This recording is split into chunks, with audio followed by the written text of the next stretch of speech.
Train का वादा हुआ था, कहा गया था 2022 तक अहमदाबाद से मुंबई सरसराते हुए ट्रेन जाएगी, लेकिन 2025 आ गया है। बुलेट ट्रेन तो नहीं, लेकिन वादा खिलाफी की रफ्तार जरूर दौड़ रही है। इंदौर में एक वाद विवाद प्रतियोगिता के दौरान एक ऐसा नजारा देखने को मिला जिससे पूरे मंच में सन्नाटा पसर गया और यही सन्नाटा फिर उसके बाद ठहाकों में भी बदल गया। मंच पर बैठे थे मध्य प्रदेश के मुख्यमंत्री मोहन यादव, इंदौर के मेयर पुष्पमित्र भार्गव और बीजेपी के कई बड़े नेता। वहीं माइक पर थे मेयर साहब के अपने ही बेटे संघमित्र भार्गव ने राज्य सरकार की नाकामियों पर ऐसा धारदार भाषण दिया कि हर कोई सोचने पर मजबूर हो गया। मेयर साहब के बेटे संघमित्र ने जब भाषण की शुरुआत की तो उस वक्त शायद ही किसी को अंदाजा होगा कि वो इतनी बेबाकी से बुलेट ट्रेन से लेकर रेलवे घोटालों तक हर मुद्दे पर सवाल खड़ा कर देगा।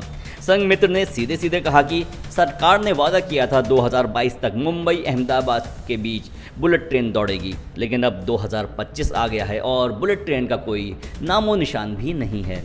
इतना ही नहीं, उन्होंने रेलवे में हो रही लापरवाही और सुरक्षा खामियों की भी जमकर क्लास ली। उन्होंने बताया कि पिछले 10 सालों में 20,000 से ज़्यादा लोगों ने रेलवे हादसों में अपनी जानें गंवाई हैं। इसी दौरान उन्होंने तीखे शब्दों में कहा, जब रेल की पटरी से ट्रेन फिसलती है तो सिर्फ डब्बे नहीं टूटते, किसी की माँ की गोद सूनी हो जाती है तो किसी बच्चे का भविष्य अंधकार में चला जाता है। संघमित्र यही नहीं रुके, उन्होंने स्टेशन रीडेवलपमेंट की भी पोल खोलते हुए कहा कि एयरपोर्ट जैसे 400 स्टेशन बनाने का सपना दिखाया गया था, लेकिन सीएजी की रिपोर्ट की माने तो 80% प्रोजेक्ट आज भी अधूरे हैं। सुरक्षा के लिए जो पैसा तय था उसका इस्तेमाल दूसरी जगह कर दिया गया।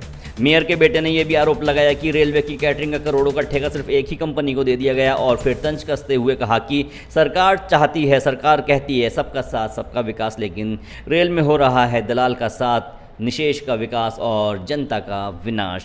देखिए ये वीडियो। मांगती है और वेटिंग लिस्ट का आलम तो ऐसा है कि 50 लाख से ज्यादा लोग हर साल टिकट लेने के बाद भी सफर नहीं कर पाते हैं। माननीय अध्यक्ष महोदय, बुलेट ट्रेन का वादा हुआ था, कहा गया था 2022 तक अहमदाबाद से मुंबई सरसराते हुए ट्रेन जाएगी, लेकिन 2025 आ गया है। बुलेट ट्रेन तो नहीं, लेकिन वादा खिलाफी की रफ्तार जरूर दौड़ रही है। महोदय, करोड़ों रुपए खर्च हो गए, जमीन अधिग्रहण में घोटाले हो गए, लेकिन बुलेट ट्रेन सरकार की पावर पॉइंट प्रेजेंटेशन से बाहर नहीं आ पा रही है। महोदय, सरकार कहती है कि कवच तकनीक सिस्टम से रेल हादसे खत्म हो जाएंगे, लेकिन आपको बात बता दूं कि 10 साल में पिछले 10 साल में 20,000 लोगों ने रेल हादसों में अपनी जान गंवाई है। क्योंकि महोदय, जब रेल के डिब्बे टूटते हैं, रेल पटरी से फिसलती है, तब सिर्फ उस रेल के डब्बे नहीं टूटते, एक माँ की गोद सूनी हो जाती है, किसी बच्चे का भविष्य अंधकार में चला जाता है और एक बूढ़े पिता की आंखों से उसकी आखिरी उम्मीद छिन जाती है।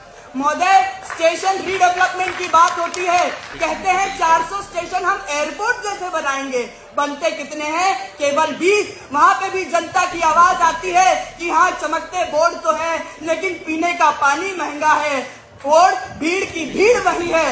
लेकिन आज मैं आप सभी को कुछ तथ्य प्रस्तुत करना चाहता हूं कि सीएजी की रिपोर्ट 2022 हमें यह बताती है कि 1.25 लाख करोड़ रुपए जो जनता का पैसा स्टेशन बनाने के लिए स्वीकृत किया गया था, उसकी आज भी 80% परियोजनाएं बाकी है। उसके बाद जो 78% सुरक्षा पर पैसा खर्च करना था, उसे डाइवर्ट कर दिया गया।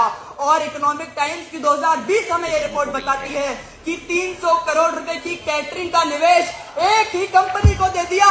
तो मैं आपको ये बताना चाहता हूँ, सरकार कहती है सबका साथ होगा, सबका विकास होगा, लेकिन रेल में हो रहा है दलाल का साथ, निशेष का विकास और जनता का विनाश।